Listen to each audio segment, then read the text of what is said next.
Programa Fora da Curva, jornalismo, crítica e diversidade.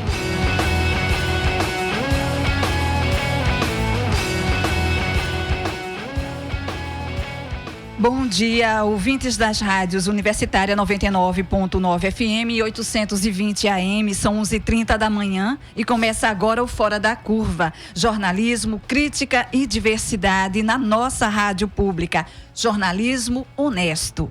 Eu sou a Manina Aguiar, estarei com vocês todas as terças-feiras, sempre das 11h30 ao 12h10. O Fora da Curva vai ao ar de segunda a sexta aqui na Universitária FM e também na AM, com retransmissão às 9 da noite na sua rádio pública. Você também pode acompanhar ao vivo pelo facebook.com/programa Fora da Curva, pela página da Marco Zero Conteúdo e pelo Facebook/Universitária 99.9. Lembrando que esse programa vai ser retransmitido, vai ser reprisado no 1º de maio, Dia do Trabalhador e da Trabalhadora. Participe e divulgue o nosso programa. Aqui a gente fala o que a maioria cala. Após 5 anos de aprovação da emenda constitucional 72/2013, popularmente conhecida como PEC das Domésticas, os sindicatos, associações e trabalhadoras denunciam que ainda não têm os direitos reconhecidos como os trabalhadores de qualquer outra profissão. No Dia Nacional de Luta das Trabalhadoras Domésticas, 27 de abril, elas denunciam a informalidade e racismo predominante no setor, que chega a ter menos de 1/3 das profissionais trabalhando com carteira assinada. No programa de hoje, a gente quer saber qual o valor social do trabalho doméstico. Para responder esta e outras questões no nosso programa, nós convidamos a assistente social e pesquisadora do SOS Corpo, Verônica Ferreira. Bom dia, seja bem-vinda. Bom dia, Manina, e todas as ouvintes e os ouvintes desse programa maravilhoso Fora da Curva. Temos também a presença do nosso companheiro de bancada, o jornalista Sérgio Miguel, do Marco Zero Conteúdo. Bom dia, Sérgio. Bom dia, é sempre um prazer estar aqui com vocês. E também lá diretamente do Sindicato das Domésticas, por telefone, nós iremos conversar com a presidente da Federação Nacional das Trabalhadoras Domésticas, FENATRAD, e também dirigente do Sindicato das Domésticas de Pernambuco, Luísa Pereira. Muito bem, a gente inicia com essa pergunta que está sendo o mote da nossa programação, Verônica. Qual o valor social do trabalho doméstico? Essa é uma pergunta fundamental, porque ainda hoje, né, nós do movimento feminista e as trabalhadoras domésticas organizadas têm uma luta muito forte pelo reconhecimento do valor social do trabalho doméstico, o trabalho de cuidado, o trabalho de manutenção das pessoas com saúde, o trabalho de sustentação da vida cotidiana, né, um trabalho que é realizado pelas mulheres, em sua grande maioria de maneira não remunerada, né, nas suas próprias casas, e também de maneira remunerada pelas trabalhadoras domésticas que realizam, portanto, um trabalho fundamental inclusive para que outras mulheres possam estar no mercado de trabalho. Então, esse valor social tem a ver com a manutenção do cotidiano, né, da saúde, do bem-estar, do cuidado com a casa. Quer dizer, sem esse trabalho remunerado, sem esse trabalho doméstico, é muito difícil que todo o restante da sociedade possa funcionar, porque as pessoas precisam estar cuidadas, as pessoas precisam estar alimentadas. Então, esse é um valor social fundamental. Na verdade, se a gente for pensar na organização da vida social como um todo, esse trabalho doméstico, o trabalho na reprodução, né, o trabalho reprodutivo, ele é o trabalho fundamental, né? O trabalho de produzir coisas, de produzir copos de plástico, por exemplo, é um trabalho absolutamente desperdiçável. Mas na nossa sociedade, a gente valoriza muito mais produzir um copo de plástico do que cuidar de uma pessoa, né? E é essa lógica que a gente busca inverter ao afirmar a importância desse trabalho, né? O trabalho doméstico. Tem o seu valor social absolutamente fundamental para garantir a manutenção da vida. Olha, a gente está na linha com com a Luísa Pereira, diretamente lá do Sindicato das Domésticas. Seja bem-vinda, Luísa. Bom dia, Mamina. Bom dia, os ouvintes da Rádio Universitária FM, os ouvintes do programa Fora da Curva. Um prazer estar de volta com vocês. Olha só, as domésticas, apesar de já organizadas em associações e resistindo desde antes da ditadura civil-militar de 1964, formam a única categoria trabalhista que não teve seus direitos reconhecidos na Constituição de 1988. A proposta de emenda constitucional que equipara o serviço doméstico a todos os outros trabalhos completa este mês 5 anos de promulgação, ou seja, foi no período de Dilma Rousseff, que foi, Sim. considerado como uma trabalhadora com direitos. E aí, apesar da legislação ter significado um passo importante para o estabelecimento de parâmetros mínimos de igualdade na relação empregatícia e também em relação a outras profissões, o número real de trabalhadoras que acessam direitos trabalhistas ainda é muito baixo no país. E essa realidade também é notada aqui no estado de Pernambuco. Por que isso acontece, Luísa? Olha, isso acontece primeiro porque toda a classe trabalhadora, e aí eu não digo só as trabalhadoras domésticas, não. Toda a classe trabalhadora tem aquela questão que a preocupação é ter o seu trabalho, ter os seus direitos garantidos, mas não procurar saber como se conquista esses direitos, como fazer para que esses direitos sejam garantidos, né?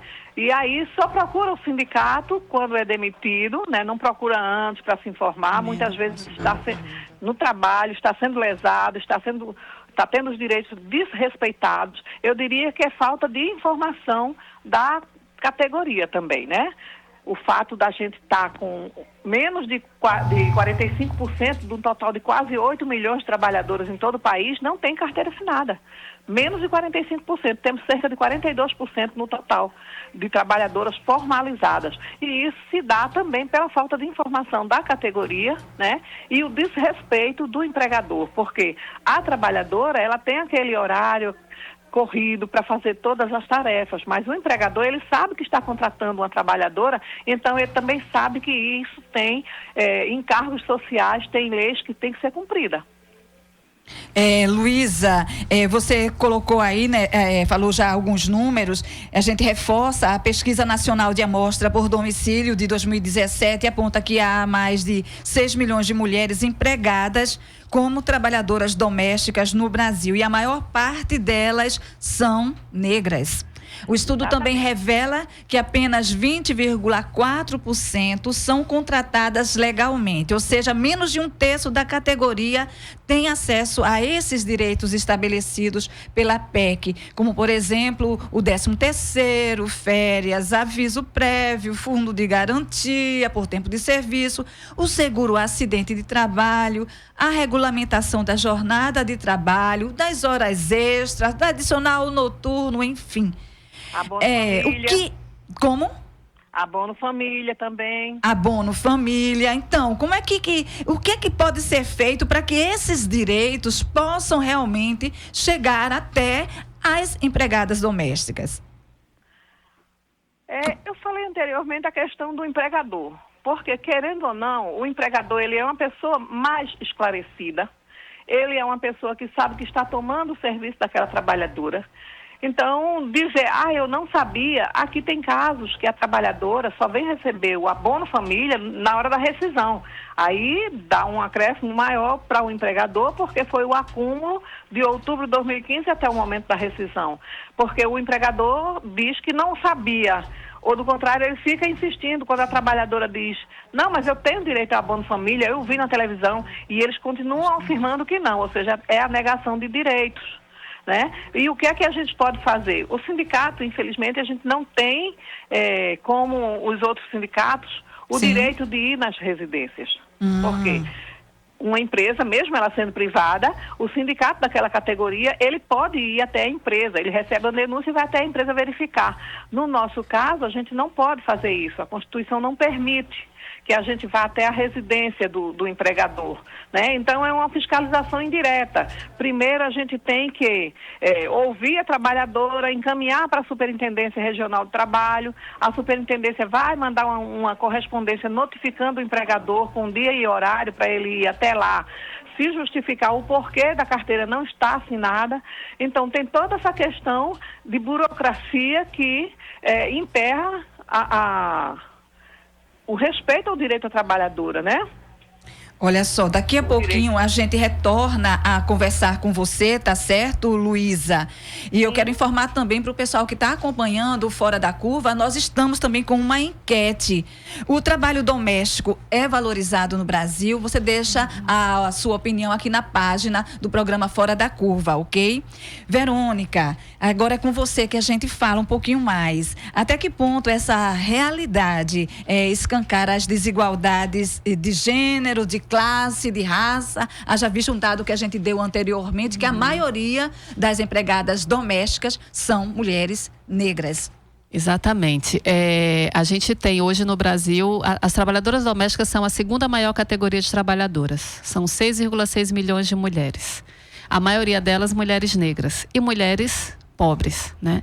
Então, a situação do trabalho doméstico, um trabalho que ainda não, só muito recentemente teve os seus direitos na sua plenitude assegurado, que ainda enfrenta no dia a dia o não respeito aos direitos trabalhistas, como o dado que você mostrou, quer dizer, apenas cerca de 30% tem a carteira de trabalho assinada. Às vezes, quando a carteira está assinada, nem todos os direitos são assegurados, quer dizer, toda essa situação do trabalho doméstico mostra a desvalorização do trabalho realizado pelas mulheres e das mulheres negras, especialmente, né? Quer dizer, a gente tem uma tradição no Brasil que ainda não foi rompida, que é uma herança da própria escravidão, né?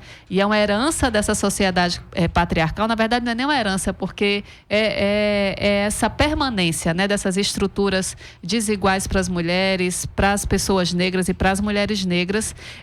E o trabalho doméstico é a expressão disso, quer dizer, a gente tem trabalhadoras discriminadas no dia a dia, tem uma naturalização dessa exploração do trabalho doméstico, quer dizer, as pessoas dizem, é uma pessoa da família, é como se fosse alguém da minha relação pessoal, mas não garante os direitos, quer dizer, é como se esse trabalho tivesse um menor valor e as pessoas que realizam esse trabalho, as mulheres e as mulheres negras, também tivessem menor valor. E por isso se reproduzem essas relações de tanta discriminação. Então, na minha visão, o trabalho doméstico ele é a medida da situação das mulheres pobres e negras do Brasil. Eu queria também assim, aproveitar, né, que você está dentro desse parâmetro de estar, né, avaliando. Eu queria que você falasse um pouquinho sobre a cultura machista também, porque a gente vai acompanhando pela internet e tem alguns posts, né, de pessoas que dizem, agora pronto, né? A gente não pode mais fazer nada com as empregadas, né? E antes tem toda aquela cultura, da casa, então, inclusive as aberrações sexuais, que aí a gente tem toda essa conotação também dessa cultura machista que está em casa, é mulher, então é empregada, então posso também me satisfazer sexualmente com elas. Como é que fica isso tudo também? Pois é, isso é outra realidade. Como a Luísa disse, né? A gente tem trabalhadoras que estão no espaço privado da casa, né? Que são mulheres, em sua maioria mulheres negras, e uma das situações que mais foi denunciada e ainda é denunciada pelos sindicatos de trabalhadoras domésticas são as situações de assédio, que historicamente também foram muito naturalizadas, quer dizer, a violência sexual contra as trabalhadoras domésticas é uma coisa que às vezes até narrada na literatura, quer dizer, é uma situação de discriminação, né, de prática machista no interior das casas e que foi muito naturalizada e que, pela luta das trabalhadoras domésticas, vem sendo denunciada como uma discriminação, como uma violência. Quando a gente faz, muitas vezes, a trajetória das trabalhadoras domésticas, a gente sempre encontra uma situação de assédio, né? Na maioria dessas trajetórias. E, às vezes, até situações de violência sexual, né? Porque elas se encontram, muitas vezes, numa situação até mais desprotegida, como Luísa disse. E a gente tem, também como uma marca do machismo racista, que vigora no nosso país, essas situações cotidianas de assédio sexual contra as trabalhadoras domésticas. E nada mais... eu acho que foi tão revelador e escancarou essas situações do que a conquista de direitos, né? Eu acho que a gente teve, quando as trabalhadoras domésticas conquistaram a plenitude dos direitos em 2013, a gente pôde se deparar com o que é a sociedade brasileira e com como essa sociedade e nossas classes médias e nossa elite ainda é machista, escravocrata e elitista. Porque as reações, e todo mundo lembra bem as reações de muitas figuras, inclusive famosas, e agora como é que eu vou viver se eu vou ter que pagar hora extra o tempo todo para a trabalhadora doméstica? Quer dizer, a conquista de direitos tocou ali no coração da exploração, que é você dispor sem tempo, sem hora, sem limite daquela pessoa, né? O tempo permanecer na escravidão. Permanecer na escravidão, né? Ela, né? Então, eu acho que foi algo que de tudo que aconteceu recentemente na sociedade brasileira, que tem feito a gente se deparar com essas estruturas históricas, né, de exploração, de autoritarismo. Eu acho que nada foi mais revelador do que a conquista de direitos pelas trabalhadoras domésticas. As pessoas perderam, assim, o pudor. Na verdade, você conversando ali, você percebia essas coisas às vezes escapuliam, mas eram tentadas, eram às vezes mascaradas com aquela... com todo, como acontece com o racismo aqui na nossa sociedade. Mas naquele momento, quando mexeu no bolso ali, ou a madame se viu na hora de ter que ir lavar um prato, aquilo ali ficou exposto. Pesou, né? E me parece que a partir dali foi uma coisa que começou essa escalada de se tornar explícita a nossa classe média, o pensamento da nossa classe média, que hoje aí tão visível. Assim, eu ficava chocado com algumas coisas que eu via de colegas, assim.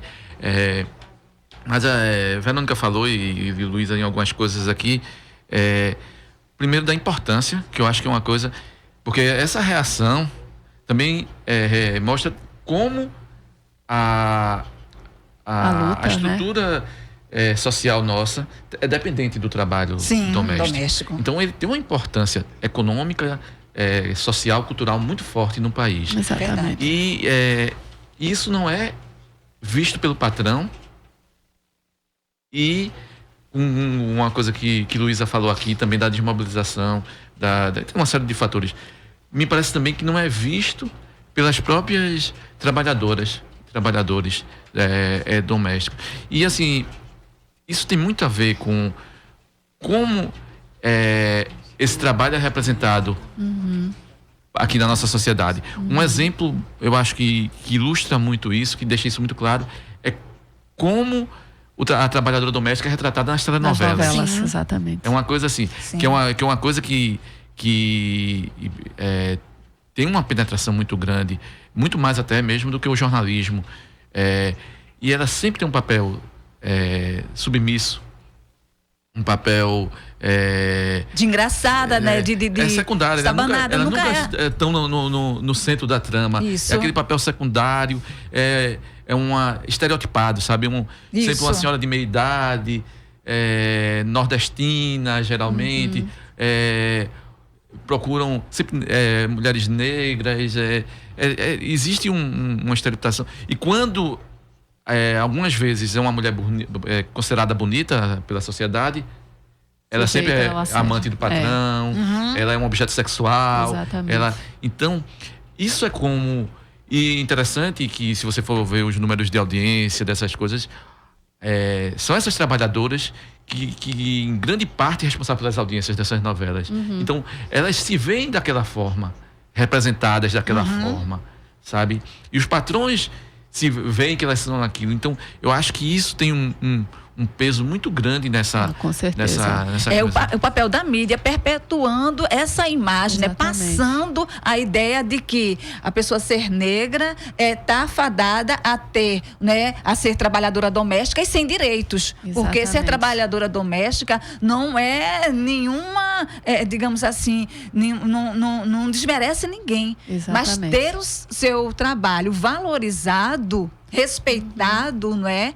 É aí que são outras, né? São outras possibilidades, outras situações que as pessoas não estão costumeiramente apropriadas ou pensando em como posso fazer para reverter isso, para ter mais respeito, né? Mais respeito por quem está ao nosso redor e está contribuindo, inclusive, para que a gente cada vez mais progrida. Exatamente. Olha, essas discussões você acompanha na Universitária, a nossa rádio pública. Fora da Curva, jornalismo analítico na Rádio Universitária, a nossa rádio pública.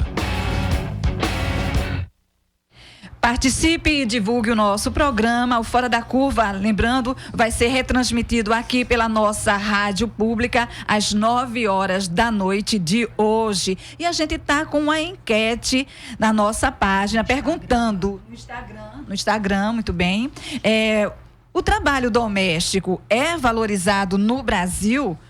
Muito bem, a gente está novamente com a Luísa. E Luísa, a federação e os sindicatos estão preocupados com a situação das domésticas mais velhas que estão trabalhando no setor. A crise econômica provoca a diminuição das oportunidades, de trabalho para as mulheres. E aí, como é então que essa crise tem afetado a categoria? E por que dessa preocupação com as mulheres mais idosas? Bem, a preocupação com as mulheres mais idosas é exatamente o seguinte: muitas trabalhando há muito tempo na mesma casa, na mesma residência, sem a carteira registrada, e aí vem a reforma trabalhista que retira direitos de toda a classe trabalhadora, e aí não vai ser diferente conosco, com as trabalhadoras domésticas. Então, é uma categoria que tem muita rotatividade.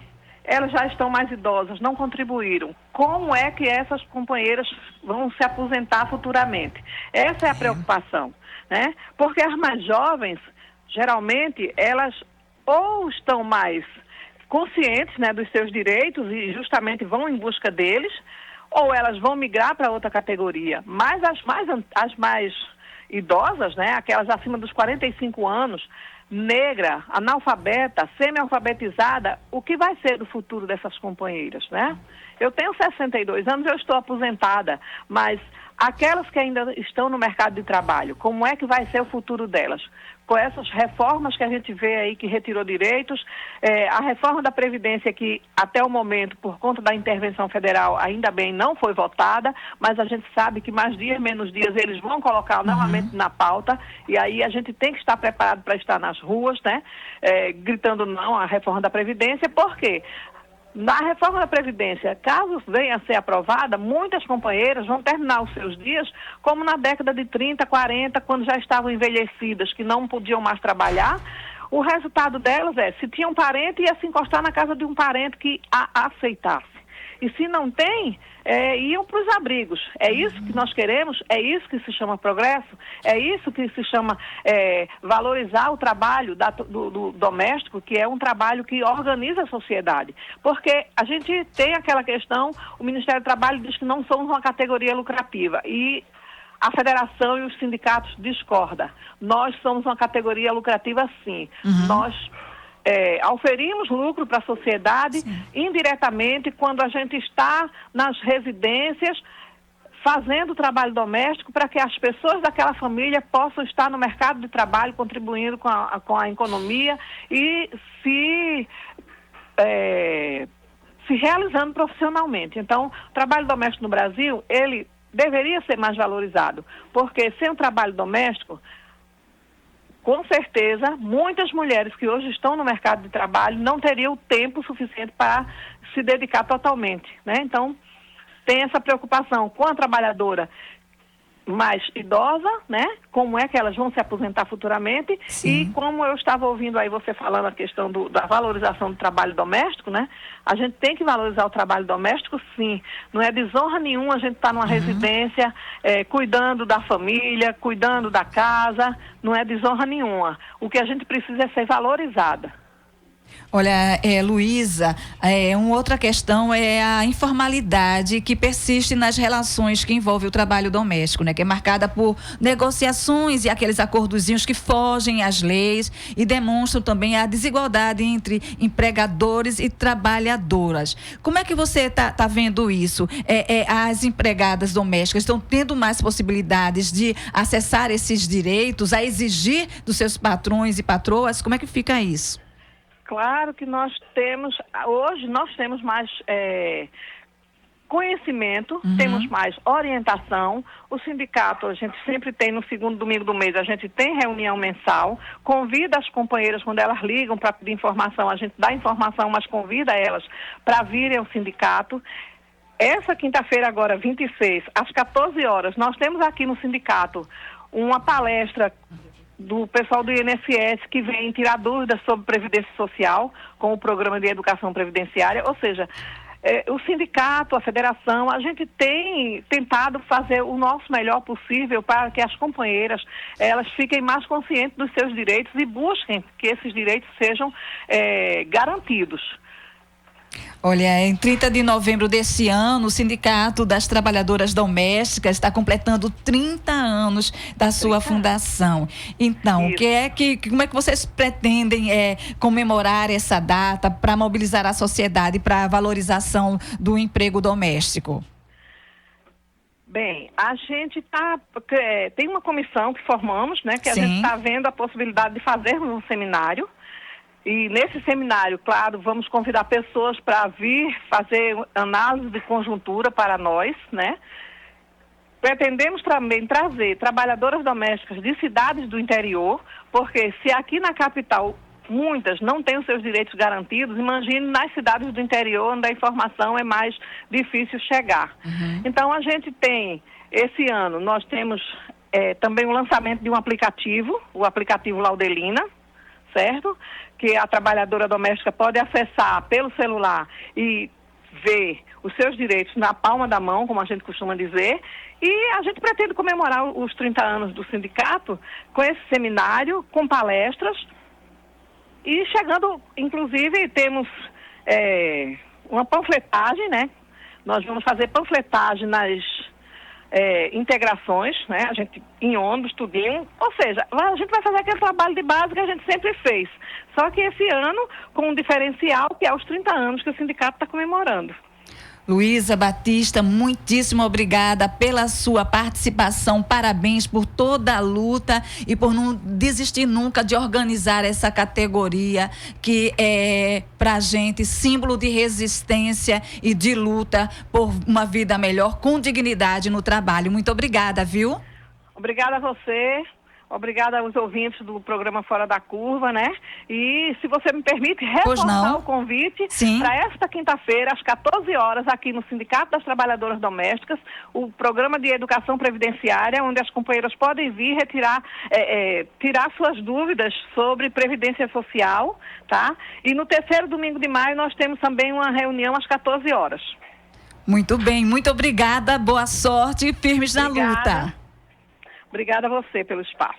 Obrigada. Pois é, a gente sente essa energia positiva, né? Com muito desafio, mas muita coragem de lutar, né? Pelos direitos. E aí, tá falando de direitos, e a gente falou já, Verônica, sobre essa reforma trabalhista. Você já começou a falar um pouquinho, né? O que isso, né?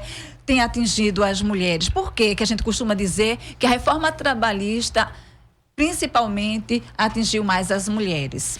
Porque nós mulheres somos a maioria nos postos mais frágeis, né, vulneráveis de trabalho. Somos a maioria no setor de serviços, né, somos a maioria no trabalho doméstico, né, somos a maioria no setor informal como um todo. Então, as medidas estabelecidas pela reforma trabalhista vão atingir sobretudo essas categorias que vão atingir todas, mas essas que já são mais precárias vão ser ainda mais prejudicadas. Quer dizer, na medida em que vale o negociado sobre o legislado, imagina o que vai ser para uma trabalhadora doméstica exigir seus direitos. Se ela está ali numa relação que acontece na esfera privada, extremamente desigual, né, numa condição social completamente diferente. Então, a gente vai ter aí... inclusive as diaristas, né? Inclusive as diaristas, que ainda vivem uma situação muito difícil, porque não tem uma regulamentação ainda hoje específica para as diaristas. E é o que está crescendo como forma de alternativa, digamos, né? E mais precarizada de contratação do trabalho doméstico, né? Porque, como disse o Sérgio, nós vivemos numa estrutura de sociedade que não tem creche, não tem serviço, então nós somos extremamente dependentes do trabalho doméstico remunerado, né? Mas a gente tem uma tradição, né, uma cultura, quer dizer, uma prática de exploração que remunera esse trabalho de uma maneira bastante desigual, né, que não assegura os direitos e, na verdade, o trabalho doméstico precisa custar muito caro, porque ele é um trabalho como qualquer outro trabalho. Então, ele precisa ter seu salário garantido, seus direitos garantidos, como é o que acontece em outros países. No Brasil é o contrário, todo mundo acha que pode pagar barato para ter o trabalho doméstico, que é o exemplo aí desse desvalor, né? Então a gente está numa luta para mudar esse tipo de prática, a luta das trabalhadoras domésticas persistente, né? Desde os anos 60, aliás, desde os anos 30, mas ali que no contexto da Constituição foi muito decisiva, né? E permaneceu por 30 anos até essa emenda constitucional, e agora permanece porque a gente tem um avanço de direito para trabalhadoras domésticas e, como disse Luísa, um retrocesso para o conjunto da classe trabalhadora. Então, temos que manter essa resistência, toda a classe trabalhadora, especialmente as mulheres da classe trabalhadora, que são sempre as mais exploradas, né? As pessoas negras da classe trabalhadora ainda mais. Então a gente tem aí impactos que a gente nem consegue imaginar, né? Porque a reforma abre tanta possibilidade de ampliar a exploração que a gente nem sabe o que vai ser de nós realmente quando tudo isso começar para valer, né? Então é manter a resistência, manter a luta e a denúncia permanente de todas essas situações. A gente está... Acho que as empregadas domésticas talvez seja a categoria, o exemplo mais simbólico desse golpe, dos impactos do golpe, sabe? Exatamente. O golpe aconteceu num momento em que vários segmentos da sociedade, vários setores viviam talvez o seu melhor momento. As empregadas domésticas, por isso que eu acho o simbolismo dela, elas já haviam acabado de conquistar uma série de direitos, né, em 2013. Então, parecia que a gente iria mudar de patamar, que as empregadas domésticas começariam a mudar de patamar. Parecia que a gente estava evoluindo nisso aí como sociedade, sabe?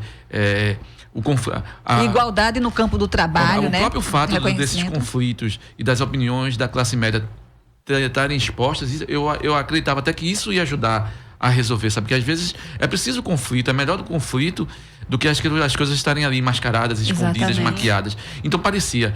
Aí vem o golpe, aí esses direitos começam a ser perdidos por estar na base da pirâmide. Como todo o mecanismo desse golpe atinge muito mais... Esmaga muito mais ali, né? Quem está na base. Além da perda dos direitos trabalhistas, a questão previdenciária. Quando você corta...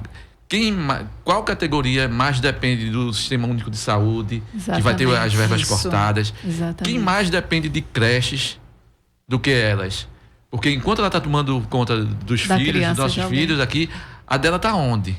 Com quem? Sabe? Exatamente. É quem mais precisa disso. E isso, toda essa parte de seguridade social, tudo isso vai ser drasticamente atingido, está sendo atingido com o golpe. Então, além das perdas trabalhistas, ela perde toda essa rede de seguridade, de coisa que então, é por isso que eu acho que é o símbolo. Eu acho que no futuro, quando fosse estudar o golpe, eu acho que e for estudar a sociedade brasileira nesse momento, ela estudar essa relação, sabe? Ali está exposta todos esses nossos desvios, inclusive de caráter, que nossa classe média tem. Exatamente. Ali tá toda a vulnerabilidade, está tudo exposto. Então, eu acho que vai ser um símbolo que... E já que a gente está trabalhando também a questão da mídia, o filme que foi feito, A Que Horas Ela Volta... É fantástico. Revelou tudo isso, né?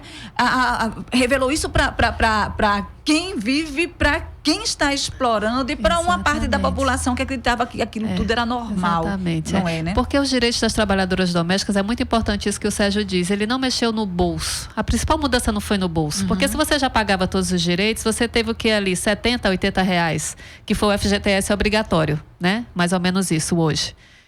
O que mexeu foi na relação.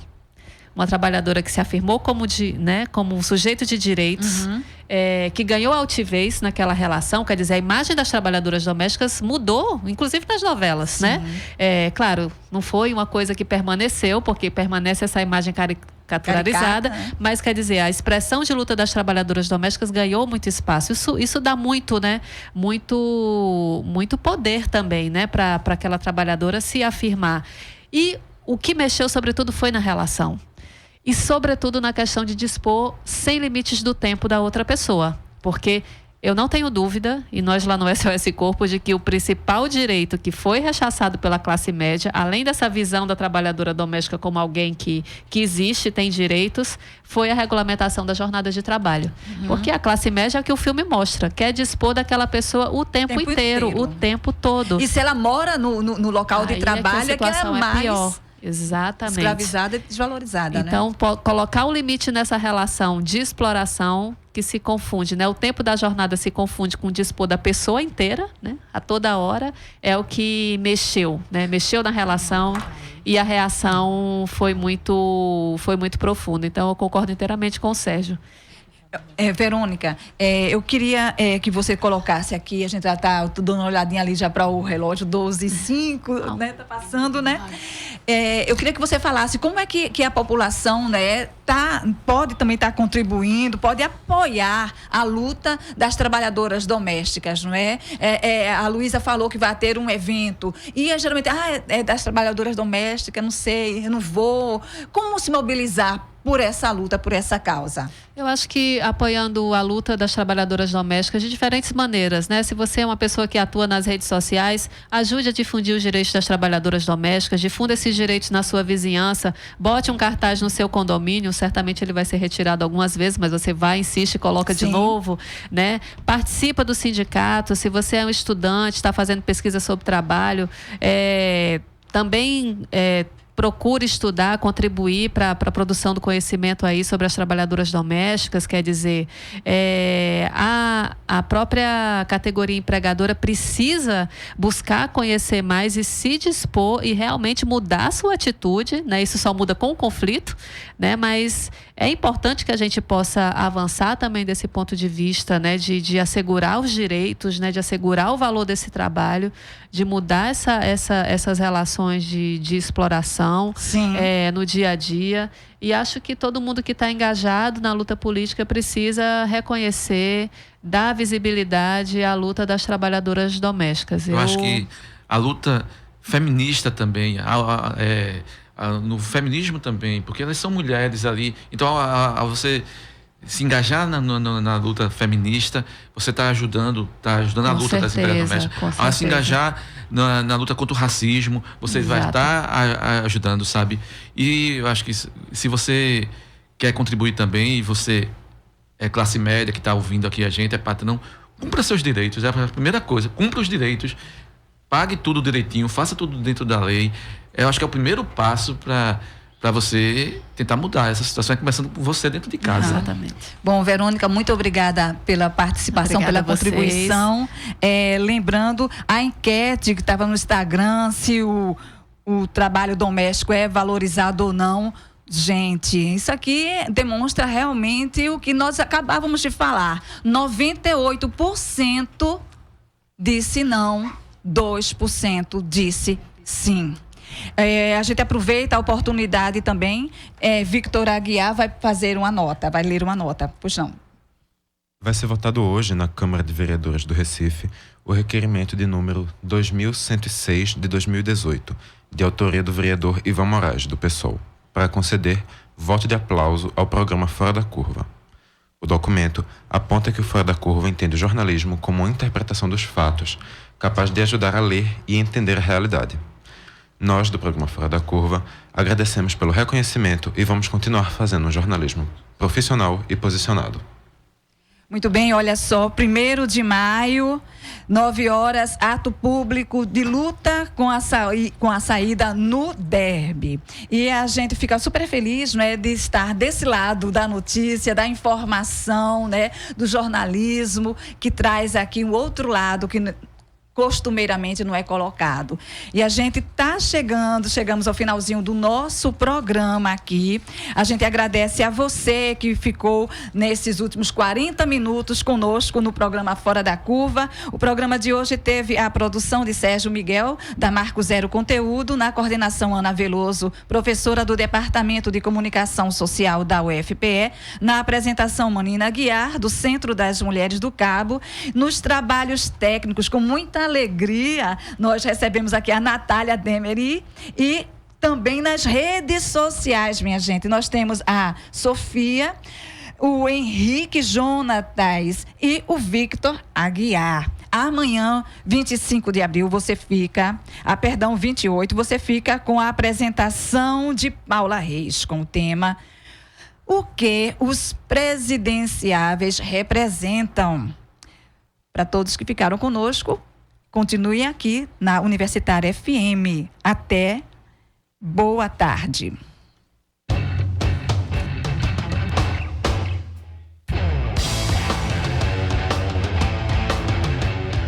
O programa Fora da Curva é uma realização do Departamento de Comunicação Social com o apoio do Departamento de Sociologia, do Núcleo de Design e Comunicação do Centro Acadêmico do Agreste e do Núcleo de Rádio e TV Universitária.